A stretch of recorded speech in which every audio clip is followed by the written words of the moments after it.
Lorsque Grégor Samsa s'éveilla un matin, au sortir de rêves agités, il se trouva dans son lit, métamorphosé en un monstrueux insecte. Bonjour à tous, c'est Pakalas. Aujourd'hui j'ai lu Franz Kafka, La Métamorphose. Kafka est un écrivain tchèque de langue allemande, né à Prague en 1883 et il décédera de la tuberculose près de Vienne en 1924. L'une des premières choses qu'on sait à propos de Kafka, c'est déjà qu'il a très peu publié de son vécu. La plupart de ses œuvres qui nous sont aujourd'hui connues, comme Le Procès ou Le Château, ont été publiées à titre posthume. C'est en fait son exécutant testamentaire qui, suite au décès de Kafka, a fait publier les œuvres de celui-ci, bien que Kafka avait demandé à les détruire. Car oui, en fait, Kafka avait beaucoup écrit pendant sa vie, très peu publié, mais il avait surtout beaucoup détruit. Il trouvait que tout ce qu'il écrivait n'était pas assez bien et cherchait toujours mieux, et ce qui fait que quand il est décédé, il a décidé que la plupart de ses œuvres n'étaient pas finies ou complètes et mériteraient plus d'être détruites plutôt que d'être publiées. Pour résumer rapidement l'histoire, on suit l'histoire de Grégor Samsa qui se réveille un matin et qui a été transformé pendant la nuit en coléoptère. Comment? On ne sait pas. Pourquoi? On ne sait pas. Ce qu'on sait en revanche, c'est que c'est le seul à travailler dans sa famille, c'est lui qui subvient à leurs besoins, donc forcément, comme le matin il se lève pas, tout le monde s'inquiète, sa famille, sa sœur, ses parents, et même son travail, puisque son travail envoie un fondé de pouvoir vérifier chez lui la raison pour laquelle Grégor n'est pas venu travailler aujourd'hui.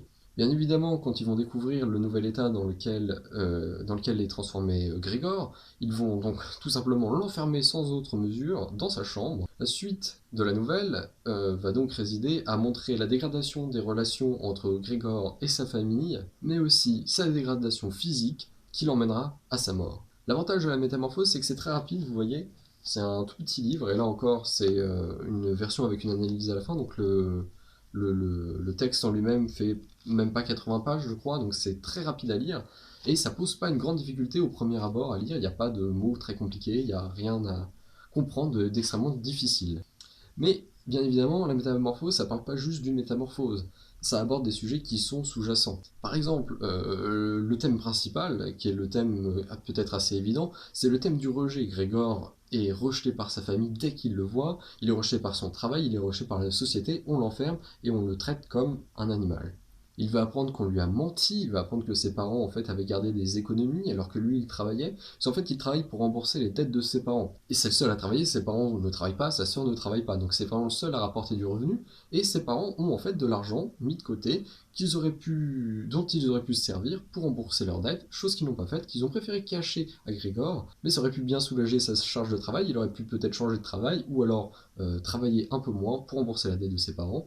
Alors je vous ai dit qu'on regardait un petit peu la dégradation de sa relation avec ses parents, notamment avec sa sœur, qui va être un peu plus progressive, mais aussi la dégradation tout simplement de son humanité. À savoir que quand il se réveille, il se sent encore complètement humain, il vient juste de se réveiller, et au fur et à mesure du récit, il va perdre son humanité pour devenir de plus en plus le coléoptère dans lequel il s'est réveillé, cet insecte un petit peu inconnu, puisque à aucun moment dans le texte il n'est explicitement dit quel insecte c'était, mais voilà, il va passer d'humain à insecte, et ça on le voit dans son comportement. Au début, il essaie de se cacher de la vue de sa famille quand elle vient pour le nourrir, pour ne pas les effrayer, et à la fin, il n'en a plus rien à faire, et il reste au milieu, il court sur les murs, sur le plafond, il se comporte véritablement comme un animal. Ce qu'on ressent vachement bien aussi dans le texte, c'est son impuissance. On va sentir son impuissance à faire face à la situation, son impuissance à changer son état, et son acceptation de la mort au fur et à mesure du récit.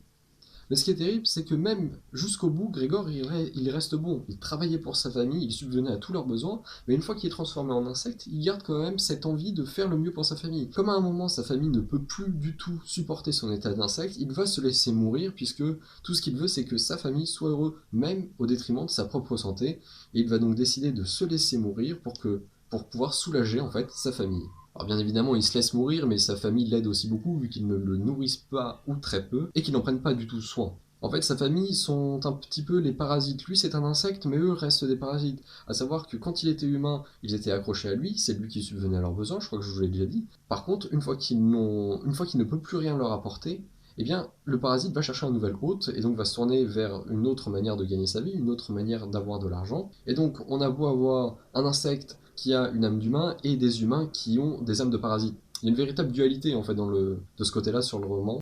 Parce que Grégor, il est innocent, il a rien fait pour être transformé en insecte. Il s'est juste réveillé un matin, il était transformé. Donc il est innocent, il a fait des efforts, il s'est sacrifié tout au long de sa vie, et même une fois insecte, il continue à se sacrifier, ce qui fait que en vérité, c'est le cafard, le plus humain de la famille. Alors j'ai appris récemment que ce livre est au programme du collège, chose que je ne savais pas, puisque moi quand j'étais au collège, eh bien je ne l'ai pas lu. Et au début je me disais que c'était peut-être une lecture un peu difficile quand même, parce qu'au premier abord le livre n'est pas dur à lire, mais comme encore une fois ce qui est important c'est la seconde lecture, c'est le deuxième voire le troisième niveau de lecture, je me suis dit que peut-être ça serait pas très évident. Parce qu'en fait, le collège, c'est aussi l'arrivée justement de ces premiers groupes, vous savez, les véritables groupes de stigmatisation, avec des gens qui vont se retrouver à l'écart, des gens qui vont se retrouver stigmatisés, des gens qui vont se retrouver séparés du reste, et donc des gens qui vont se faire rejeter. Donc peut-être que au final, le thème du livre pourra parler un peu aux gens, malgré en fait le fait que ça soit pas le thème clairement établi du livre. Enfin voilà, personnellement j'ai beaucoup aimé Franz Kafka, La Métamorphose, j'aime beaucoup l'auteur. Par le même auteur, je ne peux que vous conseiller d'aller lire plus de livres du même auteur. Je vais vous mettre une petite liste de livres du même auteur que vous pourriez aller voir, sachant que La Métamorphose, à mon avis, c'est quand même le livre le plus abordable de Kafka, puisque les autres sont un petit peu plus complexes, sans rentrer dans les détails puisqu'on y reviendra certainement sur cette chaîne. Si ça vous intéresse, vous pouvez vérifier les autres vidéos.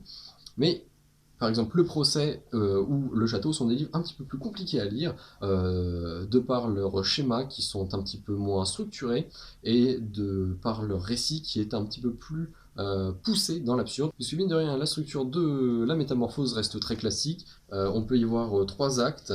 D'ailleurs, j'avais lu quelque chose quand je me suis un petit peu renseigné sur le chiffre 3. Il y a 3 membres de famille, il y a 3 pièces dans la maison, il y a... qu'est-ce que c'était d'autre? Il y a 3 actes, bien évidemment.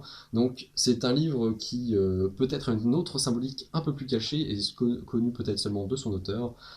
Si vous avez des informations, si vous avez des idées, si vous avez des commentaires à faire, n'hésitez pas à les faire dans l'espace commentaire. J'espère que cette vidéo vous aura plu.